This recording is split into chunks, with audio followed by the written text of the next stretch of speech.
Again! Yes! Another episode starting with a scream.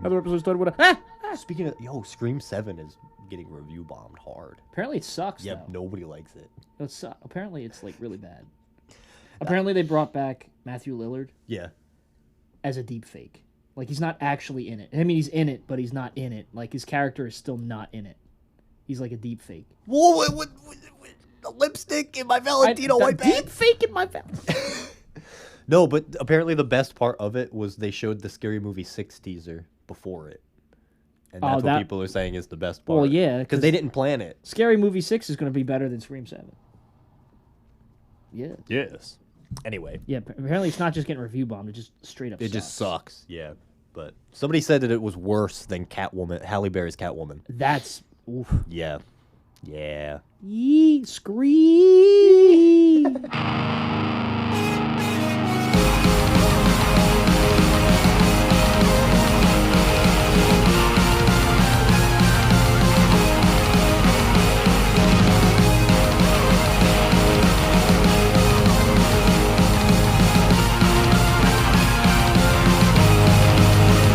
Hello and welcome to another episode of Two Peas in a Podcast. It's okay. It's okay. You're like, why are you slimy? I don't know. What do you mean I'm slimy? What? Ew. No, I'm just kidding. Oh, you had me worried there for a minute. No, you're not actually. No. I thought it was leaking. No. Again?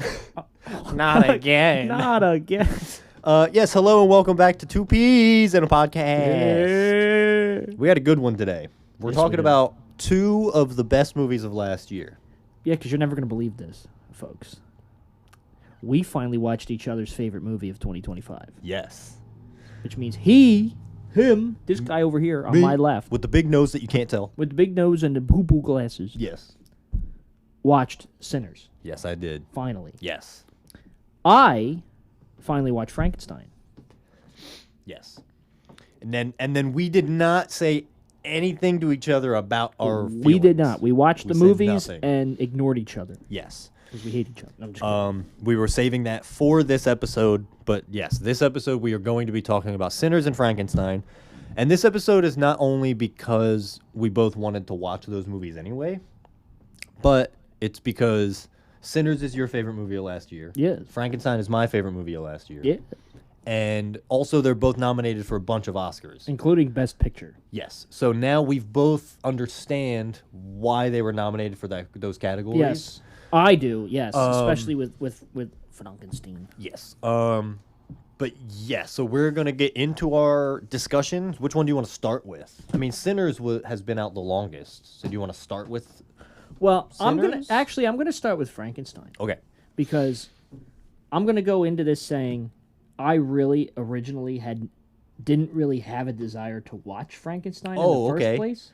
Only because it's not my kind of movie. Okay. Like, going into it, I'm like, I don't know how I'm going to feel about this. Because it's weird. Like, movies like that are, like, in a certain setting or, like, a certain Like thing. vibe. Or a certain... I don't know. Sometimes I just look at it and I'm like, I don't know if I'm going to enjoy this. Like, I don't know if I'm going to be able to keep my attention to the movie. Okay. This was different. Because it's not just your straight-up adaptation of Frankenstein, the story. It's its own unique take on it. It's Guillermo del Toro's unique take on Frankenstein. Yes. Was this his passion project? This was... Didn't you tell me this was like a passion project for him? He grew up wanting to do a Frankenstein movie forever. And every movie that he has done leading up to Frankenstein... There was something in that movie he did where he was learning how to properly get to Frankenstein. Okay. And, like, you can really tell with Shape of Water, that's the one that people are constantly, like, that's, like, the most Frankensteinian story. Frankensteinian. Yes. We're making up words on this podcast. We're Shakespearean it up. H.P. Lovecraft. Yes. But, yeah, so this was his passion project. Okay. So. All right. Yeah. So, going into it, I was like, I don't know how I'm going to feel about it. Because it's not my kind of movie. I like Guillermo del Toro. I like his movies. But this just was like, I don't know if this was going to be for me. And I got to say, I was very impressed. Right? It's good. Very, very impressed. I like how they still kind of did it in the the way the story tells it, where it's like the prelude that introduces, or they didn't. No, the story doesn't really do it like that, but it's Guillermo del Toro's way of doing it. Starts with like a prelude that sets up a lot of things. Then it's Victor's tale first. Yep. And then the creature's tale after that. Yeah. And I was like, I didn't realize how intelligent the creature gets later on. Yeah. I was like, yeah, no, it's incredible the way the pacing and the story is told. the way they told it, I really enjoy. I really enjoy the way they told that. The way it was executed. The acting is phenomenal. Yeah. From everyone. From everybody. Yes. Yes. I mean, obviously there's only one here that's got a nomination, but I understand why that is. Because Jacob Elordi was able to, not just act based on words. Yeah. Like his mannerisms, his movements as the creature add to that performance, and it's like he really went all out. It's incredible, right? He went all out to play the creature. Yes, he did, and it shows. And it shows him like learning to speak and learning to read, and he gets more and more intelligent. He ends up becoming this very intelligent, like undead being, and it's like, but his movements too are just so, because obviously he's still, made out of different people's limbs. Yeah, so you can definitely see him like trying to you see him like starting to stand up and learning how to walk and learning how to use his hands and do all that stuff, and it's really interesting the way that Jacob did all that. I can see why he has the acting nomination. Is he going to win? I don't know. We'll see. We'll find out. But the execution on this was very well done. And the acting was phenomenal. The directing was... The writing, like Guillermo's adaptation, because it says it was written for the screen by him also. Yeah. Based on the book. But it's his specific adaptation of the story, which I like. I like that they didn't just take... I like that he didn't just take the book and just do it that way. Like beat for beat for the book. Because then I would have been... I would have lost interest probably. Yeah, I think a lot of people a little would've. ways through. Yeah. This one really kept you, like, paying attention. Yeah. It does the prelude, which is sort of like, in the book, it's like near the end. Yes. Yeah. But then it does that and then goes into the story, with Victor's tale about him learning this from his father and being able, well, not from his father, but learning to be able to conquer death. Yeah. And then creating the monster with Christoph Waltz's character and watching him die, of course. When he fell That off the- shit caught me on. I knew his character died. I just didn't know how it was going to happen in this one. Dude, that scene, the lighting and the set design of that scene is cool. The set design, the visuals, just everything about that was so well done too. Yeah, it and looks incredible. There were some shots, mainly of like, one of my favorites is them. I forget who it was. If it was either Victor or the I think it was the creature. You can see him standing off in the distance. There's nothing around him. It's all nothing but the sunlight and him standing there. And his like silhouette. That's one of my favorite shots, probably of. It is a great in recent shot. years of several movies. Yeah, it's good. It's the same vibes as like in The Batman. Yeah. The upside down camera shot with Batman with the lighting behind him. Yeah. Because watching the movie, Guillermo del Toro pulled off the aspect ratio that fills your screen, and it shows, and it's worth it. Yes. I mean, it's just that whole shot just filling your screen. Yeah. And it's perfect. And did you used your sound bar? I use my sound bar. The sound design. The sound design is excellent. Everything, even like Jacob's grunts when he's like doing things and his yells. I had the volume a little louder than usual, because I always turn it up for movies, because I never know how the sound mixing is going to be. Yeah. Because sometimes it's really off, like the talking is really quiet and the sound effects are like super loud. Yeah. This was perfect. Yeah, it was blended nicely. I had it set to movie. I had it turned up to about 50. I usually have it at like 20. I had it I had it about 40 actually. 50 is when I can't hear him talking. Yeah. But the sound design and the sound mixing on this was perfect. Yes. And which made the experience even better. Yeah. Because I hate when you're watching a movie and you have to turn it up to hear them talk, and then you have to turn it back down when like music or the sound effects come on, because they're just so loud. Yeah, I think that's like I think the sound mixing is one of the better reasons it was a Netflix thing. Sound mixing is a very important factor in a movie. Yes. Because if it's bad, Yep. you're not going to want to watch it because you don't want to keep fucking with the volume all the time. But whoever did the sound mixing and sound design on this movie, phenomenal. Yeah. They need to be hired for every job. Yeah. Yes. But no, I think it coming out on Netflix helped that Yes. version of it because Yes. it is made for a home TV Yes. set. True, it is made for that. Yeah, like a lot of Like I think it probably would be different if it was made for the theater. yeah, because you have to mix it differently based on like, Yeah. the Dolby Atmos speakers Yeah. and shit and Yeah. it just gets a little weird, but But the way this was mixed and the fact that it probably most likely was mixed for home theater viewing. yeah, It works. it's done very well. Yes, it works. I wish every movie was like that. I wish every movie was adapted. Like, make your sound mix for the theater, but then make another one for home viewing so you don't have this problem. Yes. But Frankenstein pulled that off. The acting, phenomenal. The writing, phenomenal. The directing, the visuals. Is it now my favorite movie of 2025? It's not, Yeah, I didn't think so. but it's up there. Yeah, it's top 5 for me. It's top 5 for me as well. Yeah.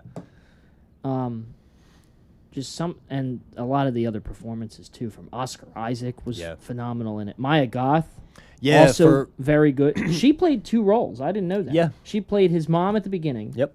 And then played Elizabeth. Yep. Later on. Yeah. Honestly, and the acting, I don't remember the guy's name, but the one that played his brother. Oh, yeah, that guy. He was good too. He was like, it was a competition for Yeah. who was the best actor. Obviously, Jacob Elordi is the best actor in this movie. Yes. But everybody else is like really a close second. Christoph Waltz is just being himself. He's just doing his thing. Christoph Waltz is doing the same thing that won him 2 Oscars. Yeah. Yeah. Which is crazy that he won 2 Oscars for not only just doing the same thing, but they were both Tarantino movies. Yeah. And he has 2. Yep. Yeah. And he did the same thing. It's great. And I think this is probably Oscar's best performance. Yes, I agree. I think this is his best performance. I agree. I just think he fully Yeah. encapsulates that. Because it shows him, like, not going mad, but, getting there. Yeah. And then when he finally, creates the creature, he's, like, resentful. He's basically resentful of the creature because he's like, now I did this, and now he started becoming his dad. Like, he was, like, trying to teach it to do things, and, he was hitting it, abusing it because it took a long time to learn. And then he would just, like, grew resentful of the creature. Like, he created this thing. Yeah. And then was like, I hate this thing. Why did I do this? Yeah. And then he wanted to kill it. Yep. Because he was, like, so resentful. He's like, I should just... It's basically like making food, hating it so much that you don't even eat it, you just throw it away. That's literally what this was. I mean, yeah, I guess so. Yeah, it's like you make like beef stroganoff or something, and the noodles are too dry, and you're like, fuck this, and throw it away. No, Yeah. that is a reason to throw it out, though. It is a reason to No dry noodles. No dry noodles. No dry Only noodles. wet noodles. Yes, wet soggy. Like my wet noodle. Hey, you get a good noodle stock. I had a wet noodle after Frankenstein ended. Hey, you know what? I'll take it. That's the best review you could have given it. All right, perfect. I should have Yeah. just said that at the beginning. Yeah. This episode would be 5 minutes should have started long. with that. It would be 5 minutes long if I said that at the beginning. Yes. I would give this movie my overall score. I would probably give it an 8.5. Okay. I'm not mad about it. I understand this movie is not for everybody. It's not for everybody, but I will say for a Frankenstein adaptation, it's probably my favorite. Mm-hmm. Like, I really don't think there can be another Frankenstein adaptation that would do as well of a job as this one did. Yeah, I think Guillermo is like the perfect guy to get. Yeah, like Guillermo del Toro dreamed of making this movie, and it shows. Yeah. Because what he did to the story, the way he adapted it, is just so well done. Yeah. And the whole gothic horror genre for the movie just adds to it. Like, it's not your typical... It's not your typical Frankenstein adaptation. Yeah, it's sort of like steampunk, gothic. I said horror. this to myself, and I said it to my mom after I watched the movie. This adaptation of Frankenstein reminds me of my high school's adaptation of A Midsummer Night's Dream. Okay. Remember that was the steampunk show Yeah, we yeah. did. It kind of reminded me of that because it took a story, a classic story, and made it its own unique thing. And I thought about that, and I was like, yeah, that I think that's one of the biggest reasons why I like it is because it took a story and didn't just adapt it the usual, typical, normal way. It took it and made it its own thing. Yeah. Like, if you didn't know Frankenstein was a book, you would think that this was an original Guillermo del Toro idea. Oh, yeah. Obviously, everybody knows that Frankenstein was a book, but Yeah, it's one of the most famous books. yeah. But if you would just happen to not know, and you watched the Frankenstein movie that he did, you would think it was his original idea. Yeah. Yeah, no, it was done beautifully. I think the pacing was good, the sound mixing, the overall scenery, and the costumes and makeup and stuff were all good. I think it was all great. I think all The worked. costumes? Oh, yeah. And I think it all worked together, too. Like, I think it was very connected. Oh, Like, nothing yeah. felt too... No, nothing felt like off. out of place or off. Yeah. But like I said, the way they told the story by having the prelude start towards the end of the story, with the ship and Victor being on there, when he tells his story, it goes back and does the whole first part, which is his story, where it ends with with him blowing up the castle, and then here comes the creature, and he's like, now you will hear mine, and Yeah. it starts immediately after that. Like, here's what happened to the creature after that happened. Yeah. After Victor thought he killed it, Yep. here's what happened. Yeah. And here's how he got so intelligent. Yeah, it's so good. Like, they tell it's told so well. And for a movie that I really didn't expect to like as much as I did, that was a very, very well done movie. Yes. So bravo to Guillermo del Toro for successfully making his passion project. Yes. Do you think all the Oscar nominations make sense, though? Oh, yeah. Yeah? Oh, absolutely. Okay. Yeah. Even Best Picture. Because, honestly, if a lot of movies weren't up for Best Picture, including Sinners, I would probably choose Frankenstein as Okay. Best Picture. Yeah. Because it was that good. Yeah. Okay. So Makes sense. that's my review. Hugh Now- Neutron? Yeah. What's what I was saying? No. Oh, So that's my review on Guillermo del Toro's passion project, Frankenstein. Now we talk about somebody else's passion project. yes. Ryan Coogler. He's been dreaming of making that movie for a long time. Yes. Ryan Coogler's Sinners. Now, I'm going to start by saying this movie was not at all what I expected. That's perfect. That's exactly This what I wanted to hear. movie was... It had so much going on that I was not expecting to happen in the best way possible. I think the performances are the best part of it. I think Michael B. Jordan playing Smoke and Stack is incredible. Do you understand why there's no one particular genre that it divides itself as? Yeah, I can. I can kind of see that it is a little all over the place, but again, in a good way. It just somehow it just works. It just works. Like, it's comedy, it's horror, it's gothic, it's western. It's like a documentary about like African culture and jazz, and like it's all of these things that don't make any sense thrown into a movie, and it's like directed by the guy that did Black Panther, and you're like, yeah, that makes sense. yeah, it just works. It just works. It works. It just works. Yeah, but I think the performances from everybody is probably the best part of it. Everybody nailed their role. Yes. One thing... Well, no, I'll keep going with the positives, and then I'll get into negatives. Another positive, I think this is Haley Steinfeld's best performance. And she's not even nominated for an Oscar. Yeah, but she's also, like, kind of not really in it This is for as long as you would think. This movie, to me, is a lot of people's best role. Yes, I think... I don't know, man. Michael B. Jordan killed it as Killmonger. He did. Is it his... It might... You know what? I think just him being able to play two twin brothers that are completely different from each other. Yeah, you're right. Yeah, this is Michael's best performance. Like, he basically played two different people. Yes. And you could totally tell the way Michael B. Jordan was Yeah. on set. Like, you can tell how he got into each of those characters and how he played them differently, and it worked really, really well.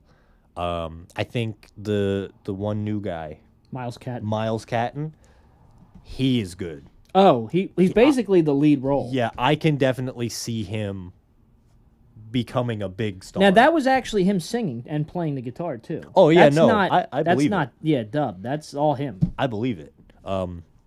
He's really good. I really liked him. I liked the guy that played Slim. Oh. Up for the supporting. Oh, Delroy Lindo. Yeah, Delroy Lindo. He's been around for a long time. This is his Yeah, standout. he is one of the like comedic parts of this movie, but he's so good at it. he's comedic in like a natural way. Yeah. You know, like I think the writing for him and his actual performance of the words is like, yeah, this is realistic. Somebody would we know somebody like that. Like we know plenty of people like that. Yes. So it works. I think the main villain, like the main guy. Yeah, I forget what the guy's name is. Yeah, the actor. I forget the character's name too. But like the main guy, that's the villain that like starts all the crazy vampire shit. I think he's good. He might be the weakest in the whole cast. I can agree with that. But he's also not really given a whole lot. He's not really. Until like the final bit where they kill him. Like Yeah. that is where he really pulls all the stops out. But other than that, he doesn't really do much, so he sadly is the weakest. But everybody else in this cast is amazing. I want to ask you about one person too that we know that's also up for an acting nom. We want to talk about Wunmi Mosaku. I know she wasn't in that much, but do you think this is one of her better roles too? I know she hasn't been around that long. Do you think her performance, she got the nomination for good reason? Yeah. Yeah. Okay. Yeah, I think so. All right. Yeah. You think everybody did? I think everyone. Do you think the nominations make sense? Yes, I think everything it got nominated for makes sense, especially the acting performances. Like I said, that's the best part of this movie for me, the actual performances. Oh, his phone's ringing. That's my phone. Who the fuck? It's an alarm. Oh, I was gonna say, who the fuck calling you with It's this so hour? I make sure I'm awake early enough on the weekends. Yes. Anyway, yeah, I think the performances are the best part of the movie. I just think all of the emotions that all of the actors go through from start to finish, they all do it so well. Oh, so yeah. seamlessly. There are several instances, as far as visuals go, where, for example, the aspect ratio changes. Yes. Or it goes from super wide to filling your entire screen. Yes. I love the visuals in this movie. Yeah. Like the visuals blew me away for it being a movie of its stature. No, there's definitely a bunch of shots in the movie where I'm like, damn, this is beautiful. It's funny because Ryan Coogler made a whole video on aspect ratios that you can find on YouTube, which I had seen before I watched Sinners, and then after watching Sinners, I was like, this man understands. He understands. He understood the assignment. The way the screen should be in certain situations. Like, it goes from, like, that to this. Yeah. No, there's and one. And it's like, whoa. There's one. And you don't even realize it's happening either. Yeah, no, there was one instance where you actually saw it go from wide to IMAX. Like, you could see it actually expand. Like, it actually changes real time with the movie. Yeah, otherwise, it just jumps. Yeah. But there's a lot of times where you don't even realize at the start. You're so focused on the movie that you don't even realize that you're going from two big black bars on the top and bottom to a full IMAX screen. The first couple of times it happened, I noticed it, and I was like, "Oh, I hope I fall out of noticing." Because if I noticed it the whole way through, I would have been really upset. Yeah. But yeah, at a certain point, your brain does sort of just like adjust, and it is just like, "Oh, okay, this is happening," but you don't like it's in the back of your mind that it happened. Yeah. So that was very good. I think another thing I didn't expect is this movie almost takes place in one location. Pretty much, yeah. For most of the like for the movie. entire like second half, It takes place in just that barn. In just the barn. And I love movies that do that. Yeah. I mean, we talked It about sets Iron it Lung. up during most of the first part, and then the end of the first part is when they're there, and then the Yeah. whole second half of the movie Is in that is barn. in the barn. Yes, and I think that's really good. I do like when characters in movies do have limitations to things they can do, especially adding on top of it that the enemies they're up against are vampires who cannot enter the barn unless they are invited. Yes. So it really is kind of like, okay, they're stuck outside, and they're stuck inside. I knew at some point they were gonna cross. Yeah, like they can't leave because they're out here. Yes. They can't enter because they're not invited in. Yes. So you're like, you have everybody in here, and you have everybody out here, and you kind of keep them there. Yeah. Until near the very end when they start Yes. combining. Yeah, They start- and I do like that. And that when they combine, that's the scene where the aspect ratio physically Yeah. expands. I think the lighting in this movie is the second best thing of the movie. Okay. I After can the agree. after the I performances, can agree with that as well. I love lighting in movies. That's like if I had to make a list of 3 things I love, it's sound design, scale, and lighting. The lighting in this movie is incredible. The sound design too. The sound design is good. I do like the sound design. There's nothing too crazy about the sound, though. You know, like some of the Yeah. the sound mixing. We'll go back to sound mixing. Sound mixing. The scene in the barn when he's singing, he's doing his tune, and it's going like I think it's a one shot. I can't remember if there's a cut, but it's like a one shot, and it's going around the barn. And there's like different eras of music I was gonna in there. ask you about this scene because Yes. not a lot of people were able. A lot of people that watch Sinners Took them out of they're it. kind of casual watchers. Watched that scene and had no clue what it was about. No, I completely understood that right there. That's a short film. Yeah, like it's That like is- you have Miles Catton's character playing the song, and as it's going around Mm-hmm. and filling the screen, it's going to like different eras. You know, you see people dancing from different Yes. eras. You hear music from different eras. Like it's Yes. changing with you as you're going by. Yep. I thought that was one of the best scenes. In It that. probably is the best scene. But I in my wanted to opinion. ask you about it because a lot of people that watched it had no clue what it was No, supposed to look, mean. I'm not gonna lie, right? So when I was Because watching the it, thing is, it has nothing to do with the general overarching plot, yes, but it's there for a reason. Yeah. And to me, knowing what the reason is, it works. yeah. Leading up to it, the movie was going in one direction, right? And then that scene happens, and for the first 3 to 5 seconds that it started, I was like, ooh, I don't know if I like this tonal shift. And then by like after the 5 seconds had gone through where I was like, I don't like this tonal shift, I immediately was like, no, I love this. This is the best part of the movie. Oh yeah. I was like, this is incredible. The way the camera like zooms through the Yeah. crowd and it comes up and then Yeah. the whole thing is burned and it comes outside Yeah. and then it flips to the 3 and then it flips back and the barn is built Right. again. I was like, that was the best scene. Because like when you think about it, like the casual viewer will watch that scene and immediately be just thrown out of the movie and have no idea what they just seen. But people that really are into movies, like Yeah. us, for example, you watch a movie like Sinners and you get to that scene, you're not thrown out of it. You're just in awe Yeah. about how well executed and well done that entire sequence is. Yes. Because technically, it's all one shot. It is one shot. It's all Yeah. one shot, and you're watching it. It fills your screen. You hear everything all around you. Yeah. The different eras and the different styles, and it's like by the end you're like, that was the best scene in the movie, and that's not and it had even- nothing to do with the movie. But that scene isn't the first hint towards what the real story is. There's a scene, and it's another one shot. It's when Smoke is going to get the sign, like he's asking the lady for the sign. Yeah. And the guy says, "Lisa, go get your mom." And the camera sticks on Lisa, the daughter sticks on Lisa, and she walks across the street into the other store, gets her That's mom, right. and then they swap, and the camera's now following the mom across the Yeah, street. I remember that too. That is the first instance where it's like, okay, the younger generation, right, yeah. is eventually going to become the old generation when another generation starts. And so that flip, that was another shot where I was like, is incredible. I was Which like, Ryan Coogler is cooking. And thinking about it, I think that does help with the ending, where it shows.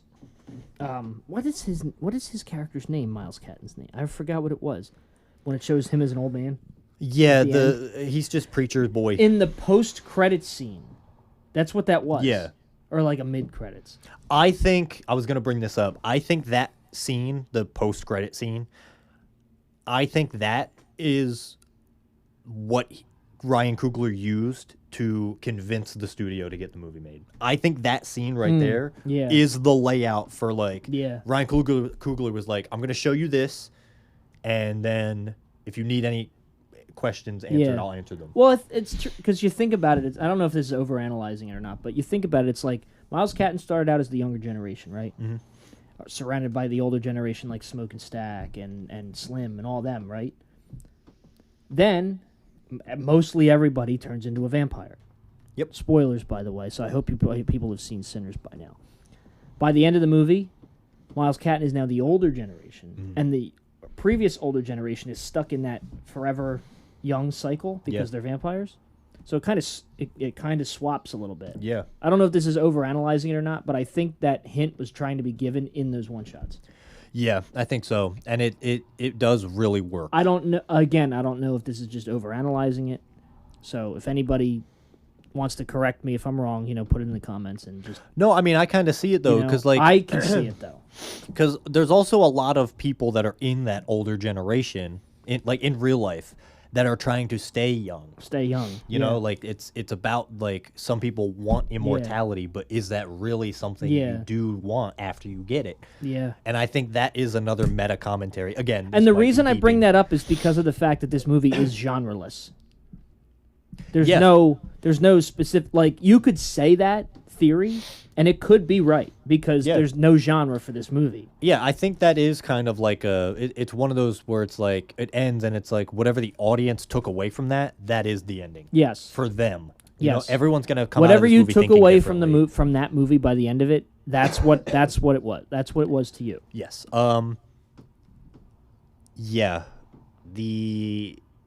Yeah, and the overall vibe, I love the like old Western, like slave times aesthetic. Yeah. I think it works. I think it's so good. Another one of my favorite shots is really early on in the movie when Stack and Preacher's Boy are in the car and they're driving through the cotton field. It's just them, and before he plays the guitar, and it is in IMAX ratio, and you see that field going on forever. That puts into perspective, like, back then when they had to do this in the cotton fields, it looked like it took forever. It looked like it went on forever. Yeah. And I was like, that's a wallpaper. Oh, God, And the way it's like the car and the road are dead center, and the fields, and then the sky up above, and it's all nothingness, but it's all something. Yeah. That shit, that's when I really was like, all right, he's cooking. And then every other scene that like tried to shift the genre, I was like, he's still cooking. Oh, he's cooking in this direction now. Oh shit, he threw some brown sugar on that corn. What's he doing? Brown sugar. Like, it was crazy, but it was very good. The things I don't really like about it. I do think because he's juggling all of these different genres, I think the pacing can sometimes be a little off. I and can that's see for that. me. That's no, for me. I can see that though, Yes, because that is it for me. does at times. You feel like sometimes it goes a little too fast or a little too. Not slow. even that. I think like the comedy in this works, right? But there's that scene with Cornbread after he gets turned and he's trying to come in. Yeah. That whole dialogue, and I understand they're trying to do that on purpose. I remember what you're. Yeah, I remember what you're. They're talking trying about. to. Cornbread is trying to do that on purpose because he's really trying to come in. But that whole scene, that's my least favorite scene. I did not like that back and forth between them. I think it really took me out of the movie for a second. But then as soon as they closed the door on Cornbread, I was like, oh, okay, I'm back. Like, it wasn't, like, horrible. Like, I wasn't like, oh, this movie fucking sucks. It's the worst thing I've ever seen. But just that scene specifically is one that took me out. I think another thing that threw me off is it felt like Ryan Coogler wanted to just do music videos in the middle of these. Yeah. And they're good. They're good. Don't get me wrong. I love them. But they were seen. That was a scene. I think you know the one I'm talking about. All the vampires dancing. Yeah. The song is great. I love that song. But, I don't know, man. And then they immediately cut back to us in the barn. I was like, this is tough. I was like, that's a tough pill for me to swallow. So I don't know how the general audience felt about it. It is tough, yeah, because, I can see that. But again, it didn't fully destroy me for the movie. And I think that's it. I don't think I really didn't like much about this movie. I think a lot of it is positives. There's just some pacing problems that I have an issue with. But I can understand why they're there. You know? But they still, in my brain is like, nah, I don't like it. But also the other side of my brain is like, yeah, but I understand it. Yeah. You know? Yeah. So, yeah, I think for me, Sinners is in my top 5. Okay. It doesn't have to be your... Like, again, Yes. Frankenstein is not my favorite still. But it's up there. Yeah, I don't know if I would watch it again. Okay. At least not for a long time. So I think it might be my number 3 of last year. But that's still good. It's my number 3 favorite movie of last year. That's high praise. So, yeah, I just think there are some slight things in there that I don't like. I think some of the side characters are a little bit bland, but again, they're side characters. Like I think the Asian woman that's in the movie when she's in the barn with them, I think she's a great character. Her husband, I don't know why he's there. Yeah, I don't know why. I didn't like him at all. He's probably my least favorite. Fair enough, though. Preacher Boy's dad, really good. Why was he not in it more?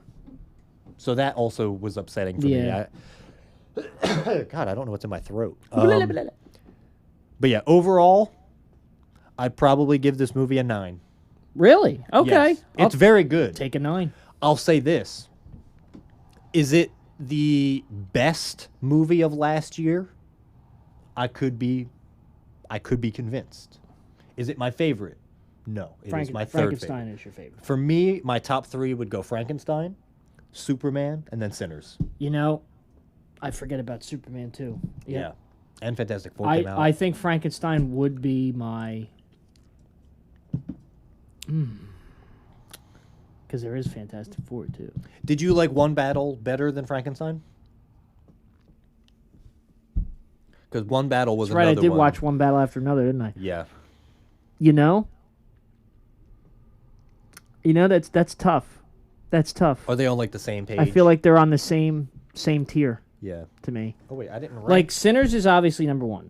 Superman is number 2. I think I would put Frankenstein and One Battle After Another tied at 3. Okay. So 3, 4, 3, and then First Steps. Or no, Thunderbolts and then First Steps. Yeah.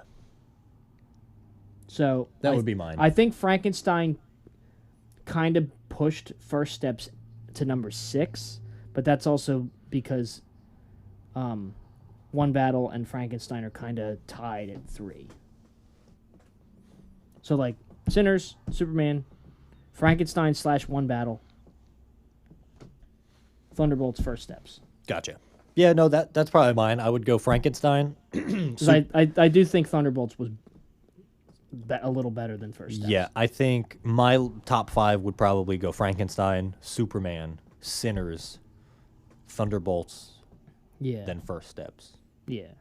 Okay. I do plan on watching F1 and The Running Man and all those other movies. The Running Man was so good. I do plan on watching all of those. Running Man. They're in my list. Now that I think, I have to put The Running Man in the top 5 too, because that was a good movie. Oh, Christ. That was a good movie. I think that would have to be... Is Running Man better than Thunderbolts? No, but it's better than First Steps. Ooh, wow. So First Steps really isn't in your top 5. That's crazy. That is crazy because they're your favorite Marvel team. First Steps is now number 6. Or no, you know what? Yeah. First Steps is number 6. Wow. The Running Man was so good. That's number First Steps. Running Man is number 5. Poor First Steps. I can't put it above Thunderbolts though, because Thunderbolts I think was better. Yeah, Thunderbolts was really strong. It's tough though, because like First Steps is really really good, but so is The Running Man. Like, I feel like that's another close match between the two of them. Like, Okay. like Frankenstein and One Battle After Another. Mm-hmm. Except those two are exactly on the same page, the same Yeah. tier. No. So yeah. So I have ranked Sinners 9 out of 10 on Letterboxd. Yeah, I gotta go rank Frankenstein. I gotta put 8.5 on there. Yes. Let me see. Is there a movie that came out last year that we forgot? Probably.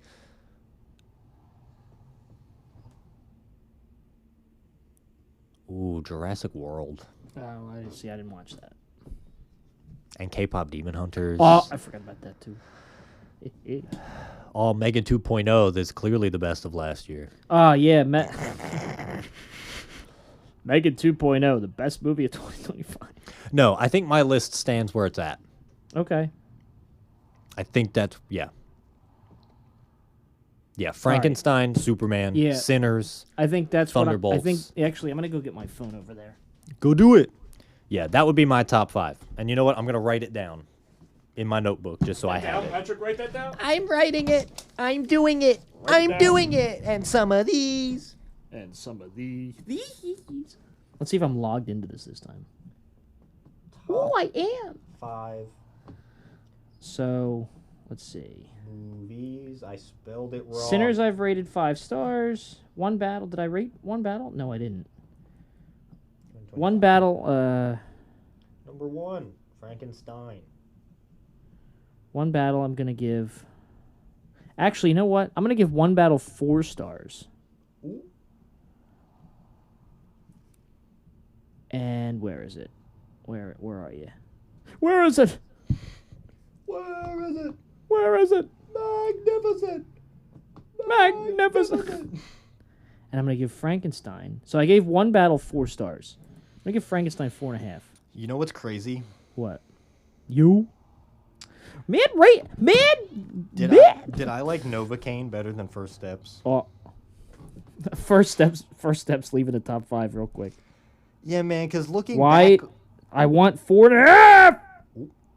That was loud. Sorry. yes, it was. Sorry. Looking everybody. back Here we on go. it, First Steps was good, but I think on rewatch it probably gets worse. Did I rate the Running Man? Let me No, just First double Steps check. has to be up there. I rated the Running Man 4 stars. Okay. And I rated Thunderbolts, right? Let me see. Thunderbolts. Feel the Thunderbolts. No, First Steps Rated is that my 4 number stars. 5. First Steps is in my top 5 Okay. so far. So, all right. So, Sinners, best movie of the year. That's 5 stars. Superman. Where Didn't are you give that 5 too? Superman also has a 5. Yeah. What I say was number 3, Frankenstein? Yes. And One Battle? Frankenstein, actually, I think it's going to change a little bit. Frankenstein is 4.5 stars. That's number 3. Oh. One Battle is 4 stars. Gotcha. So that's number 4. Number 5 would be Thunderbolts. Thunderbolts is also 4 stars, but that's number 5. Gotcha. So The Running Man is number 6. First The Steps First is Steps 7. is number 7. Yee. Crazy. That's crazy. Goddamn. Because you all know I love the Fantastic Four. Yes. Well. Yeah. And again, these could change. These could. Because like I yeah. said, I'm going to watch F1. I'm going to watch F1? Running Man. You're gonna watch F1. I'm going to watch Phone. Phone. Yes. There's another one I added to my list too, but I can't remember which one P-home. it was. Yeah, but yeah. Well, I'm happy that we finally watched each other's favorite movies. Yes, me too. And 'Cause you've been so adamant about me watching Frankenstein, and I'm very happy that I did. you're welcome. And And 'cause I'm I really did not want to, but I was like, I'm doing it for the show, Yes. and I'm very happy that I did. And I'm glad I watched Sinners because that movie was good. Yeah. Yes.